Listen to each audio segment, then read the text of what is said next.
O Vlado, ele nasceu em Brasília, numa época que a gente estava morando lá. Ser filho de dois militantes políticos, porque o pai também era ex-militante político, né? O pai dele também foi da LN e também foi preso político. Então, o Vladimir se criou, né? A infância dele toda foi pautada dentro dessa coisa, da gente estar sempre trabalhando politicamente por uma causa ou outra. Mais ou menos com uns 14 anos ele já estava participando de atividades políticas pelo PT. Com 16 anos ele já era o secretário-geral da Juventude do PT. Ele ficou na Juventude do PT, ele durante muito tempo, né, foi o secretário-geral. Ele que fez aquela famosa frase, eu tô com a tia, que na época era Luiz Irondina, né? Que todo mundo falava, eu tô com a tia, acabou todo mundo chamando a Luiz Irondina de tia, e que ela acabou ganhando, na verdade. E daí do PT, ele teve uma divergência interna, antes político, porque o pai também era ex-militante político, né? O pai dele também foi da LN e também foi preso político. Então, o Vladimir se criou, né? A infância dele toda foi pautada dentro dessa coisa, da gente estar sempre trabalhando politicamente por uma causa ou outra. E aí ele entrou na faculdade no Rio e acabou indo estudar no Rio.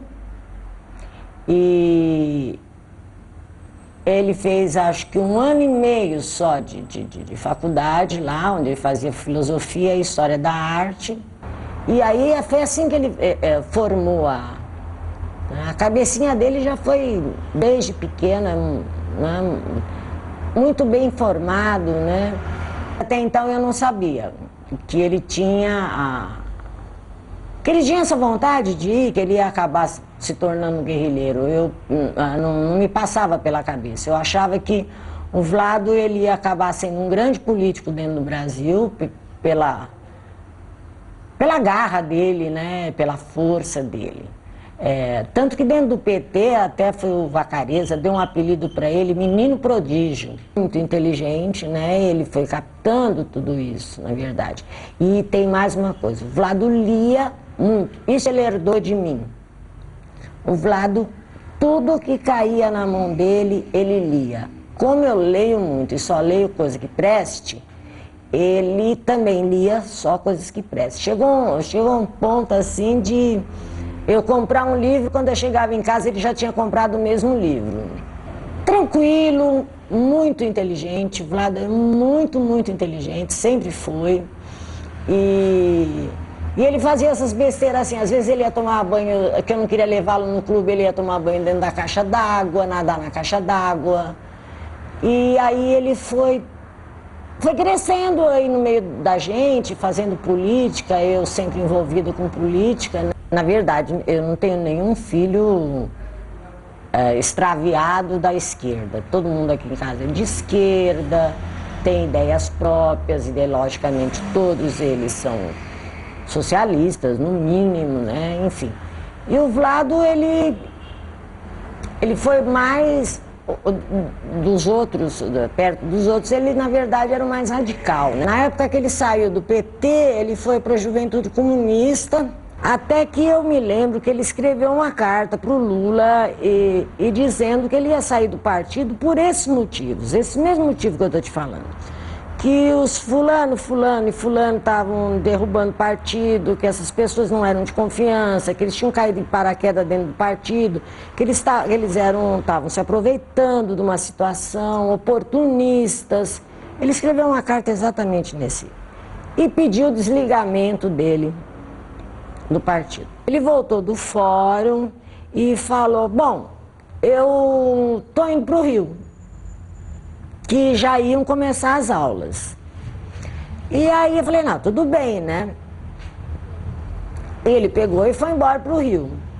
Só que passou uma semana, ele não telefonou, 2, ele não telefonou, 1 mês, ele não telefonou. Eu falei, até aconteceu alguma coisa esse menino ficar sem telefonar desse jeito.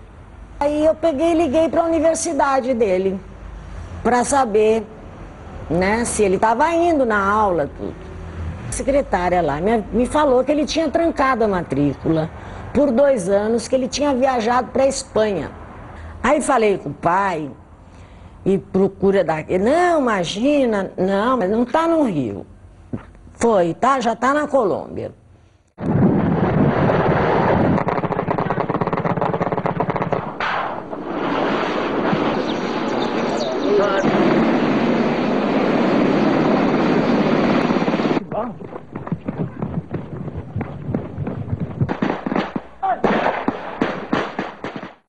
A primeira pessoa que eu procurei foi o Frei Beto, que é uma pessoa que eu confio demais, que gosto demais e confio demais, e sabia que eu podia contar com ele. O Beto imediatamente mandou ofício para o Itamaraty, para a Embaixada do Brasil na Colômbia, para o Ministério das Relações Exteriores, enfim, ele tomou todas as providências necessárias. Ninguém respondeu até hoje. Esses ofícios mandados pelo Frei Beto. A embaixada lá na Colômbia não queria nem saber o que estava acontecendo. Eu fui procurar a imprensa. Muita gente se propôs a ajudar. Agora, ultimamente, o Renato Simões também. E, finalmente, eu estou pensando, o ano que vem, se não tiver nenhuma resposta desses meninos, vivo ou morto, eu vou acionar o Estado brasileiro. É difícil. Quando eu me dei conta de que eu tinha perdido um filho, né, eu fiquei muito dividida, né, entre... Bom, eu tenho um filho guerrilheiro, revolucionário, né, pô, e por outro lado eu pensava assim, puta, foi culpa minha,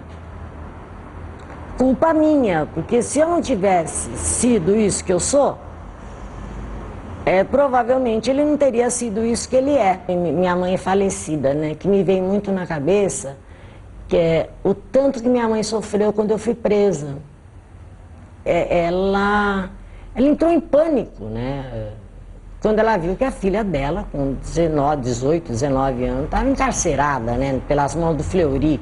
Naquela época eu achava assim, que a mamãe tinha um sentimento pequeno burguês, imagina.